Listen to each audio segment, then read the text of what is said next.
you guys. Hey, you guys, come here. But we're Zooming now, right? We are Zooming now, indeed. And how is that? Are we good with this? Yeah, no, that's good because I can see the pinball machine behind you, which is great. And if you want, I'm in my garage. So why? Because look, can you see all my weights and workout gear? Oh, yeah. Amazing. Yeah, I really miss the UK. I miss Ireland, Scotland, England, Wales. I love it there. Yeah, Melody was saying that you were planning to come over and do a little tour of UK because obviously the film's massive. We're supposed to be. Well, you know, things have been moved, but we're doing the big event in Wales, Wales Comic Con. That'll be Ornella Muti, Brian, Blessed, Melody, and myself. That was obviously scheduled for, I think, August, but that's not happening. So I believe it's been rescheduled for April. Oh, so you're coming next year? Well, yeah, we're really looking forward to it. You know? Yeah, I bet. Fingers crossed you get to do it. Fingers crossed. Well, I tell my friends, stop crossing your fingers and stop knocking on wood. You're going to get a cramp and you're going to get a bruise. So we're going to believe. We're all praying for the whole world that this is going to end soon. And like my friend said, Scott, every storm that starts, it's going to end. Absolutely. Well, I will say, first of all, thank you so much for taking the time to talk to us. We are huge fans of the film. Lots of us are kids of the 80s, so this is a big favorite of ours. So thank you so much for taking the time to talk to us, because I don't think we ever spoke to you about Flash and his story. So thank you so much for taking the time. Well, thank you, Scott, for having me. And I just wanted to say, hey, you guys. The different way, it's a great phrase, isn't it? Hey, you guys. Hey, you guys. Hey, you guys. So 40 years of Flash Gordon, 40 years, a long time. So I mean, how does it feel for you looking back? Because Melody was saying that she's rewatched the film and seen it in this new light with all these new kind of restorations. I mean, but you must see it. Do you see the film a lot on your Comic Cons? Do you kind of refresh yourself, or is it so ingrained in you now that you don't need to? Yeah, well, no, Scott, it's a great question. I mean, I learned years ago. I've been doing this in the business for 43 years. In the beginning, I watched myself. I think I only saw Flash Gordon twice over the years, and then about 5 years ago, I was asked to do these personal appearances in the Comic Cons, and they would incorporate a private screening at a local art theater, which I love doing. So then I started watching it with the fans about once a year, about once or twice a year. So I've probably seen Flash Gordon now, probably 12, maybe 11 or 12 times total. I love it. It's wonderful. But in the early years, I said, okay, film doesn't lie. It's good to study some scenes, so maybe I could make different choices in the future, but I can't change anything. You know, why punish yourself if I'm not happy with a certain choice I made in a certain scene? So I can't say, well, I was tired that day. I was going through a personal issue, man. But no, film doesn't lie. So yeah, but I love watching it with the fans now. It's quite unique. I was going to say that to you actually, because I can imagine you can watch it by yourself and, you know, all these amazing Blu-rays and stuff that have come out now. But I can imagine for you guys, especially for you, seeing it with the fans must be such a rush for you. No, it is. And one time I had to do something very challenging, Scott. They wanted me to do live commentary. Oh, wow. With the fans, you know, sitting with the fans. I had a microphone in the audience, doing live commentary while we're watching the movie. Now, that's very difficult because I don't know, you know, you end up actually interrupting and overlapping some of the dialogue. It's okay to do if the fans have already seen the movie before, but it doesn't work if they've not seen the movie because you interrupt the dialogue. I mean, the film, when it came out, it was a success around the world, but in the UK particularly, we took to it quite big. We were huge fans, and I think our sensibilities and our love of sort of humor and stuff, maybe we took to it a bit better than everyone else. I mean, were you surprised that England took to it more? Were you kind of expecting England and maybe Europe to? Well, I mean, no, it made sense. I mean, look who we had. First of all, we filmed it in London, okay, and outside of London and Scotland. Our first week, our only outdoors or exterior shots were in the at the Isle of Skye in Scotland. So of course it made sense. Now we had, my gosh, half the crew was, the primary majority of the crew was English. And then of course, Dino brought in some Italians from Italy. So why not? And then of course we had a lot of English cast and supporting with Brian Blessed, Timothy Dalton, John Osborne, I think Richard O'Brien. I mean, everybody, just list went on and on. And I think, well, I know Melody Anderson and I were the only two Americans. And I think the pilot too, the pilot, I can't think of his name right now, John. I think he was also American, who was living in London at the time. Yeah. Yeah. I mean, how did this come about for you? Because I know you spoke about it on the documentary, which I love. I think is a fantastic documentary. And you talk about Dino De Laurentiis and how you got the part and you had to dye your hair and everything else. But there was, at the time, reading back on it, there was a lot of big names linked. But did Dino ever tell you why he thought it was you? Why it was you that was the perfect person to... No, he never told me that. He wasn't much on, telling you things like that, which is okay. But I mean, I was always aware that when he would cast, during his casting or audition, the process, he was always looking at similarities and likeness. So Scott, if you take a picture of Buster Crabbe at the age of 23 and you put it next to a picture of me at the age of 23, you're going to be shocked. You're going to say, oh my God, are they twins? I mean, seriously. So likeness was a huge trait for Dino De Laurentiis in hiring. And of course, I think it helped the fact that I was an American footballer. I played football in high school, in the Marine Corps, and I played semi-professional football. Yeah, so it definitely helped.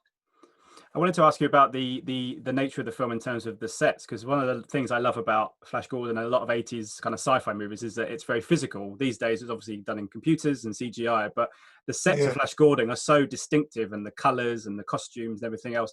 Did that kind of help you guys get into kind of Flash Gordon mode, surrounded by these amazing kind of sets and these costumes? Did that kind of help you get into Well, yeah. I mean, I had it easy. For me, I wore a t-shirt and a tank top most of the time. Are you kidding me? But you're talking about Max von Sydow, whose costume weighed over 60 pounds. What is that? 30 something kilos, 40 kilos. Over 30,000 hand-sewn sequin beads. And the women, of course, were scantily clad. They had all these beads. They were very cold. We filmed it was over 5 months, filmed it in the winter time and all that. So yeah, it was easy for me with the costumes, but everybody else, it had to be challenging. I mean, look at Brian Blessed with the wings. He couldn't sit down. It's funny to hear Brian talk about it. They had to build a perch for him like a bird, because the wings were so massive and rigid. One of my favorite scenes is the scene with you and Timothy on the revolving platform, which looked quite difficult because it's a real thing and you guys are on that platform. Did that take a while for you guys to kind of to measure it, if you like? Yeah, I call it the battle disc, the rotating disc, but the battle disc. It was challenging. I mean, he was good. He was fit. I was fit.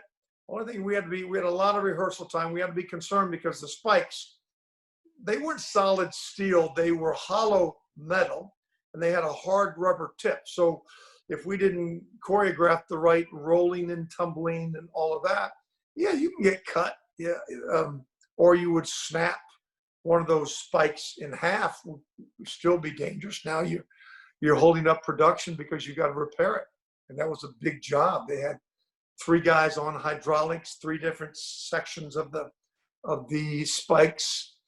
And then, of course, another guy rotating the battle disc, rotating it. So, yeah, it was good. And we fell quite a bit. We were probably 25, 30 feet in the air. We fell in England back then, they didn't have pads or whatever. We didn't really need an airbag because it really wasn't that high.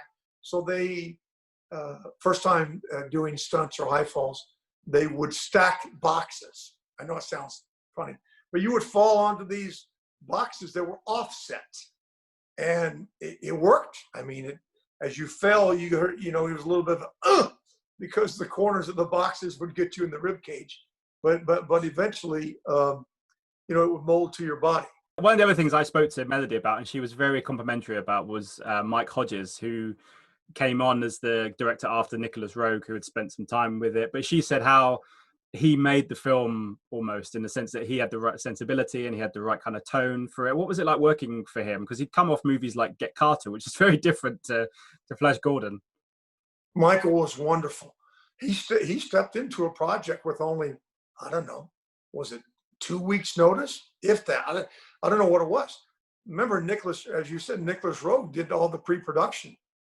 And here's Michael stepping into it with $30 million plus movie in 1979.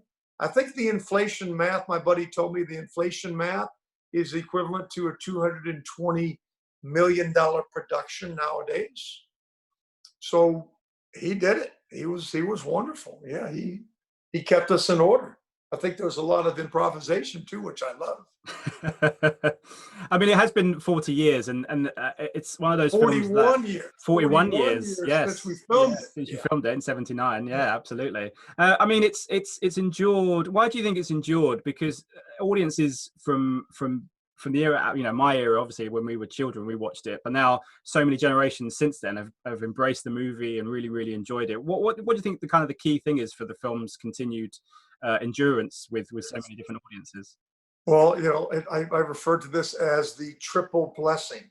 The first blessing is if we get hired in any industry, getting hired for work, provision. Number two is if we do well, if it does well, if the movie does well, if we excel in our work, that's the second blessing. The third blessing, Scott, is what we're talking about now, is longevity. So why is it lasting so long? Well, because it reaches every age and cultural demographic. When I talk to people, when I do these personal appearances at a Comic-Con, at my table, I will receive grandfather, son, grandson, grandmother, daughter, granddaughter. And, that would probably bother some actors. Oh, I'm not that old. No, I'm a grandfather myself. I love it. I absolutely love it. It's actually able to cross over multi-generational and ages, and it's wonderful. And it just has it. Why? I think nowadays too, I think this is what the people of the globe, of the world want, especially now. We're going through a double sort of global storm with the virus and with this, whatever you want to call it, societal unrest or concern, whatever you want to call it. So people, not just America, but people around the world, they want somebody, some person to encourage them, to build them up, to lift them up, to tell them how much value they have, how much hope there is in the world, as opposed to being, as opposed to any hatred or speaking and breaking people down and tearing them apart. That's Flash Gordon. He's just a guy, Scott. He doesn't have any superpowers. This is what he does. He builds people up. He doesn't have to sit there. Let me see. The villain or the nemesis or the bad guy is hurting or taking advantage of innocence. Well, he doesn't need to step into a board meeting. Flash Gordon doesn't need to do that. It's real simple, okay? It's real simple. It's common sense, practical thinking. Innocence is being attacked. Let me go in and neutralize the threat. Let me take care of the bad guy. But then it's not just an easy task. There's challenges. Oh my gosh, is Flash going to make it? I don't know. And I think that people relate to that nowadays. We don't have to look to some great human being or some futuristic or space or even modern day or previous hero. It's within ourselves. I think that's what Flash Gordon gives us. We can do it ourselves and just keep it real. Just keep it common sense and practical thinking. Yeah. And do you, just as a final question, do you think that's why, you know, obviously there's a lot of talented filmmakers and writers who have tried to take a stab at rebooting and remaking Flash Gordon? Do you think that's because of the kind of purity and those stories and those kind of themes that you spoke about, why they haven't been able to crack it? Because the first one, it's a great point, Scott. I know the last, because usually in Hollywood, you know, when people, or even I guess in England too, the UK, when they say, yeah, my project is in development, well, that's just a nice way of saying I don't have the money yet. But with Flash Gordon, it's crazy. The past 25 years, everybody involved to do a reboot, to do a sequel, these were reputable people. The last entity involved was Fox Studios 5 years ago, by the big names attached. Are you kidding me? Matthew Vaughn. So in development, bring in John Davis. So Disney, as you know, now flash forward, no pun intended. Hey, you guys. Hey, the flash forward now. Disney bought Fox. What does that mean? Disney came in and said, I know so-and-so's acquired the screenplay rights to do a live action. We're going to do an animated version right now. Well, they want to do an animated version. Fine. So it's a great question. It's all about timing, Scott. And by golly, if they can't get it done, which I'm not saying that as a criticism, it's just a timing issue, then hopefully I'll be in a position one day to acquire the rights and get it done myself. That would be amazing. That would be amazing. Yeah. You should do that. But you've got to take on Disney. So you've beaten Ming. Now you've got to take on Disney. No, they have the rights now for the animation. Yeah. But, you know, and they do great projects. Are you kidding me? They're wonderful. And you can't go wrong with an animated version. I mean, they're always successful, you know? So yeah, I'm looking forward to the future. And obviously with what Michael Hodges did with our 4K rebooted, I guess remastered. Rebooted almost sounds like a pirate came in. Hey, you guys, the pirate came in and rebooted Flash Gordon. No, it's a remastered version of the classic Flash Gordon. Yes. Sam, it's been an absolute pleasure talking to you. Thank you so much for your time, and hopefully maybe we'll see you next year. Yeah, let me just say this. Hey, you guys, I'm watching you. Thank you so much, Sam. Absolute pleasure. Stay safe. Ladies and gentlemen, you're watching Hey You Guys! Hey You Guys, huh? Hey You Guys. Is that from the Goonies? It is indeed, yes. Nice. Hey